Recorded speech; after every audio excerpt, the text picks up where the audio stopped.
Tuluyan ng inamin ni Senator De Lima na talagang nagkaroon sila ng relasyon ng kanyang driver bodyguard na si Ronnie Dayan. Ito ang kauna-unahang pag-amin ni De Lima sa programa ni Professor Winnie Monsod. Para sa kabuang detalye, alamin natin sa report ni RH44 Vien Dacles. Sa unang pagkakataon, umamin si Senator Leila De Lima na nakarelasyon niya ang kanyang dating driver bodyguard na si Ronnie Dayan. Ginawa ni De Lima ang pag-amin sa programa ni Winnie Monsod sa GMA7 at inilarawan ang nangyari na frailties of a woman o kahinaan ng babae. Nang tanungin ng senadora kung gaano katagal ang relasyon, sumagot si De Lima na a few years. Inamin ni De Lima na nabuo ang relasyon bunga na rin ang kanilang tiwala sa isa't isa.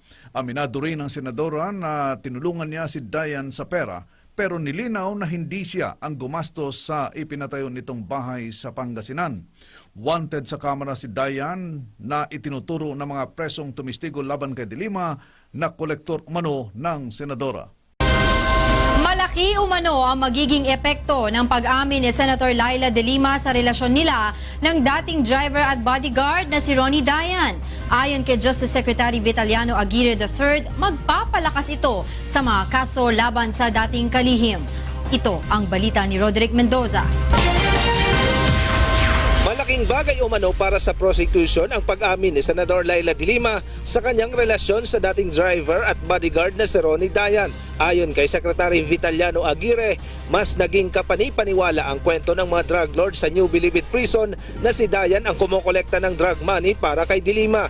It corroborated yung mga testimony ng mga inmates. Before, hindi mo paniniwalaan ng isang ordinaryong driver o ordinaryong bodyguard ay mangolekta. Apat na mga reklamo laban kay De Lima ang nakabinbin ngayon sa DOJ dahil sa umano'y papel nito sa talamak na bentahan ng droga sa Bilibid. Ngunit higit umanong may epekto sa kanyang disbarment case ang pag-amin ni De Lima sa relasyon kay Dayan. Nitong nakaraang buwan lamang, sinampahan ng disbarment ang senadora dahil sa gross immorality. Ngayon wala nang dapat i-prove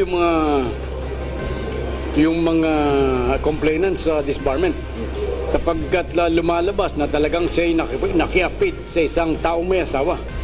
Hanggat hindi analgian ay nakikiapid ka sa may asawa. At yan ay sobrang immorality niyan.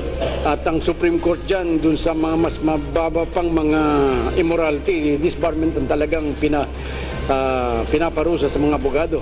Ngunit giit ni De Lima, walang bahid ang kanyang record bilang opisyal ng gobyerno hanggang sa idinawit ang kanyang pangalan sa kalakalan ng drogas sa Bilibid. No, that's his opinion. It's a private matter. Una sa ating mga balita, inamin na ni Senador Leila De Lima ang napapaulat na relasyon nila ng kanyang dating driver at close-in bodyguard na si Ronnie Dayan. Batay sa interview ng senadora sa GMA News TV, inamin ng senadora na tumagal ang kanilang relasyon ng ilang taon.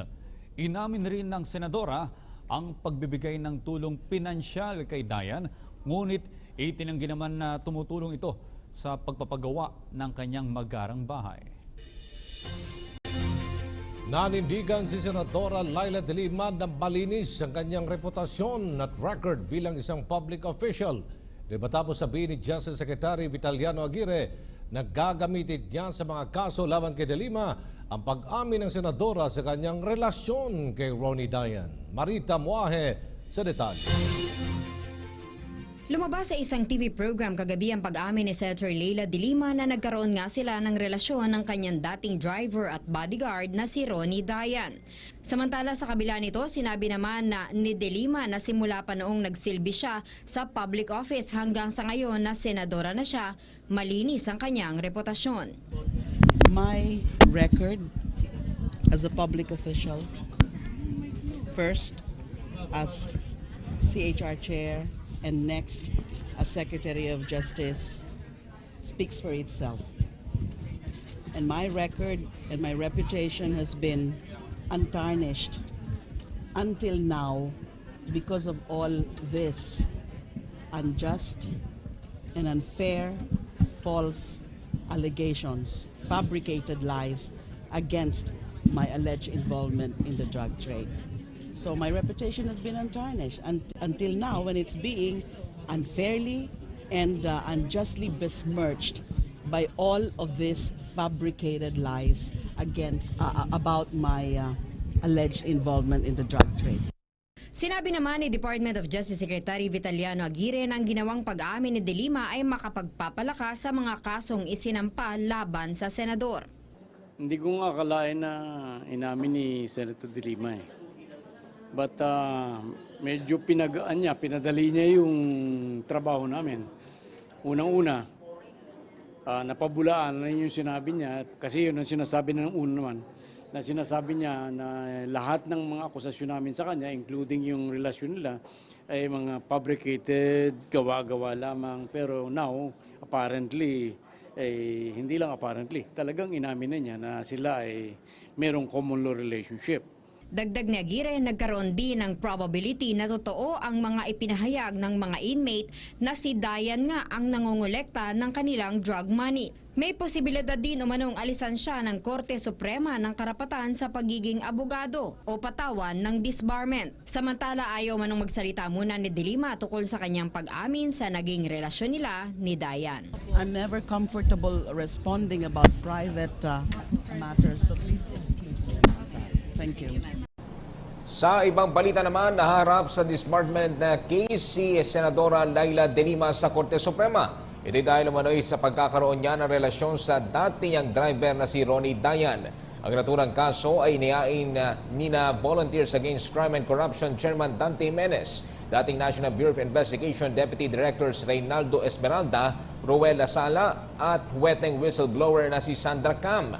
Pangunahing basihan ng kaso ay ang testimonya ng ilang convicted inmates, maging ang pahayag ng bodyguard at iba pang dating malapit na tauhan ng senadora. Inakusahan din ng mga ito si De Lima bilang immoral at lumabag sa kanyang sinumpaang tungkulin bilang isang abogada.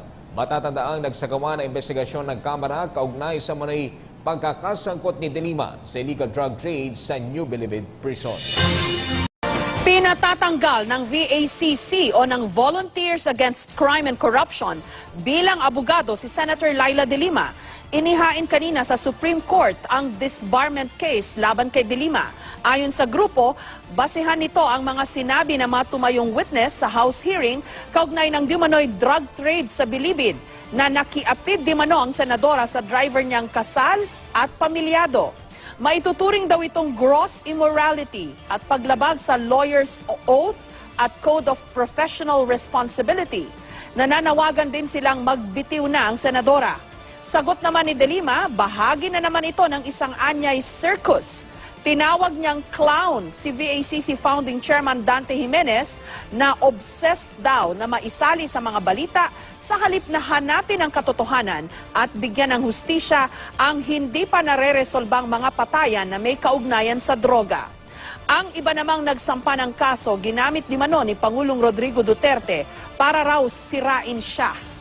Nandito tayo ngayon sa Supreme Court sa Docket Proceeding Division. Kung saan nga nakita nyo ngayon sa video natin ang mga miyembro, ang Volunteers Against Crime and Corruption, ang kaling chairman na si Dante Jimenez at ang mga dating NBI Deputy Directors para maghain nga ng kanilang disbarment complaint laban dito kay Senadora Laila De Lima. Yan si Sir Dante Jimenez. Kanina kasama rin sa complainant itong si aking whistleblower na si Sandra Cam, pero after ng press run kanina ay umalis na siya at dito ang mga iba pang complainants ang tumuloy dito sa SC para maghain ng kanilang disbarment complaint laban kay Senadora De Lima. Yung kanilang basihan ng reklamo ay yung immorality umano ni Senator De Lima na hindi naman di umano tinatawagin ng senadora sa kabila ng mga aligasyon. Sa kanya, ginamit din nila na ebidensya yung sex video na kumalat sa internet. Gayon din yung mga pahayag ng mga testigo laban kay Senadora De Lima sa House inquiry. At ngayon ay pupunta ang grupo sa SC, sa loob ng SC para dalhin itong mga dokumento. Yung Excuse me, yung media po natin. Dito lang po yung media natin. So, bawal na yung media hanggang dito na lang. Media na kausapin natin, si yung isa sa... Okay.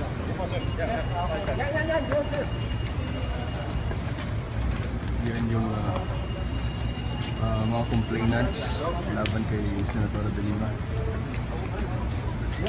Atras kaya tayo, atras tayo para kuha sila lahat. Atras.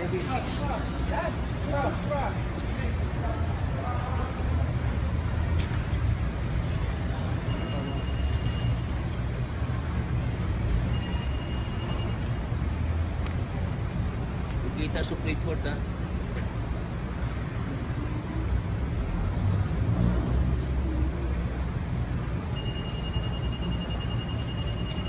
Sir, short lang ano yung basis ng reklamo laban kay Senator De Lima?